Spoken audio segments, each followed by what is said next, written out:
अध्यक्ष महोदय, एवढा मोठा हल्ला होणार आहे आणि इंटेलिजन्सला कळू नये हे मला काही खरं वाटत नाही।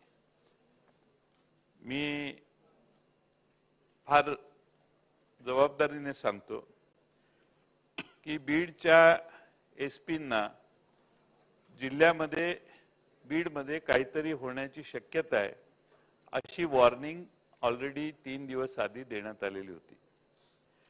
त्यांना कळवण्यात आलेलं होतं की काहीतरी होण्याची शक्यता आहे आणि त्यामुळं त्यांच्याकडून हलगर्जीपणा झालाय यात तर काही शंका नाही।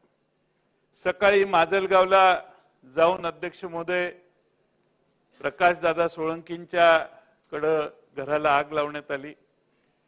त्यावेळी तिथल्या फुटेज मध्ये पोलीस दिसतायत तिथं आणि स्वतः एसपी तिथं जाऊन जे बसले ते तिथनं बाहेर आलेच नाही। सगळं बीड शहर जळत असताना माजलगाव वरून जिल्हा पोलीस अधीक्षकांना बीडला येण्याची इच्छा झाली नाही आणि सन्माननीय उपमुख्यमंत्र्यांनी जे सांगितलं की पोलीस कमी होते, पोलीस कमीच असतात लोकसंख्येच्या, फायरिंग का नाही केलं? त्यांना जरब बसण्यासाठी पोलिसांनी किमान हवेत फायरिंग करायला पाहिजे होतं।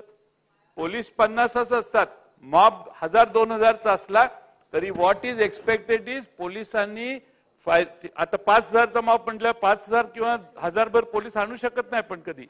त्यामुळे फायरिंग करून त्यांना दहशत करून जागेच थांबवलं। राष्ट्रवादीचं कार्यालय सकाळी जाळण्यात आलं।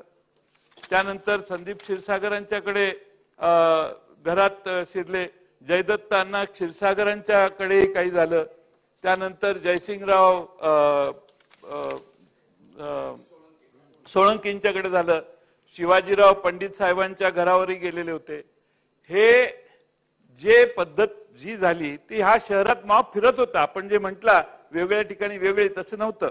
हे सगळे नंबर दिलेले होते आणि हे फिरत होते 15 नंबर, आता 22 नंबर मॉब फिरतोय शहरामध्ये। यांनी तर सांगितलं आता सन्माननीय सदस्यांनी की घरासमोर पोलीस गाडी हल्ली, समोर पोलीस हेडक्वार्टर आहे, तरीही जर आपण संरक्षण सामान्य विधानसभेच्या सामान्य माणूस तर लांबच आहे आता, म्हणजे लोकांच्या प्रतिनिधीचं संरक्षण करण्याची देखील ताकद महाराष्ट्र पोलिसांच्यात राहिली नाही असा मी निष्कर्ष काढेन।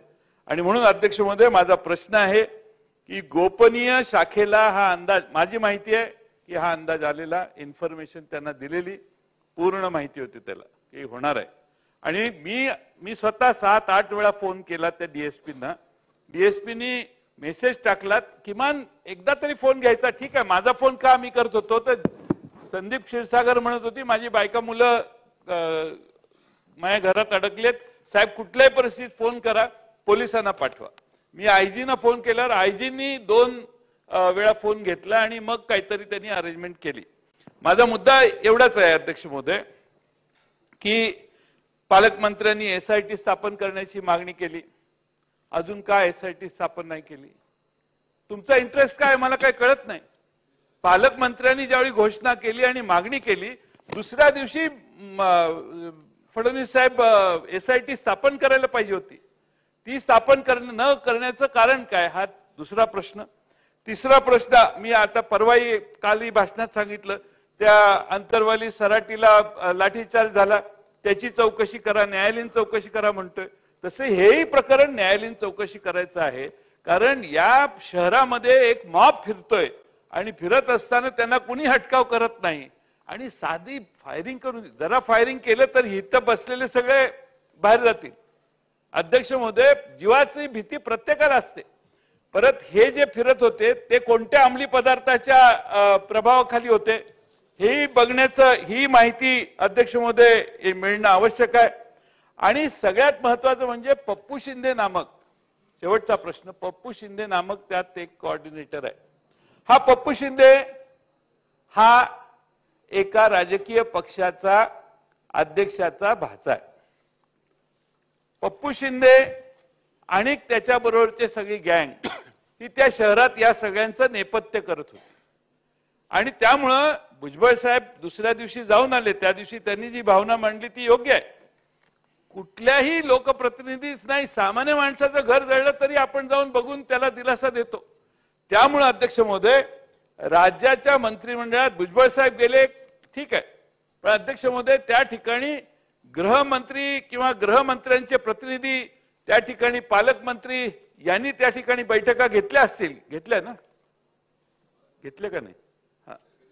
हा, तर ते त्या बैठकीत काय निष्पन्न झालं?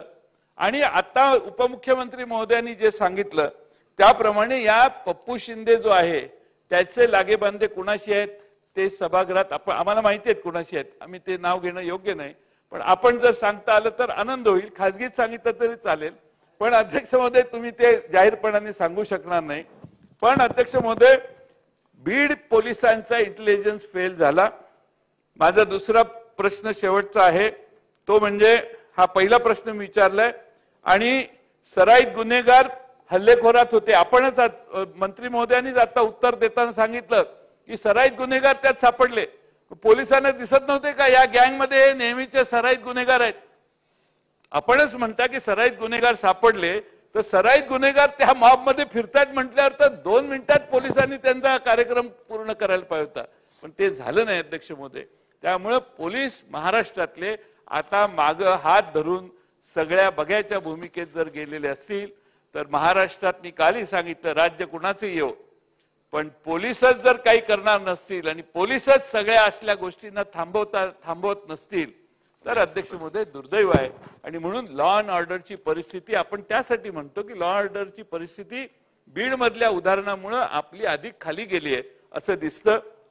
म्हणून SIT स्थापन कधी करणार आणि SIT स्थापन करत असताना या ठिकाणी पप्पू शिंदे आणि गँग यांचे राजकीय लागेबांधे हेही स्पष्ट करावेत.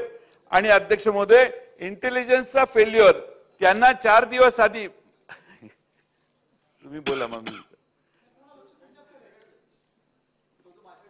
आपल्या मागे बसलेले नेहमी तुम्हाला मूळ मुद्द्यापासून डायव्हर्ट करतात. तुम्ही शेजारच्यांच्या पासून सुरक्षित आहात पण मागच्यांच्या पासून सुरक्षित नाही. तुमचं सगळं लक्ष भुजबळ साहेबांच्यावर आहे हे आमच्या लक्षात आलेलंच आहे. त्यामुळे आपलं मार्गदर्शन जे त्यांना लाभतंय त्याच्याबद्दल काही तोडच नाही. त्यामुळे अध्यक्ष महोदय यासाठी माननीय उपमुख्यमंत्री महोदयांनी सभागृहाला माहिती अवगत करावी.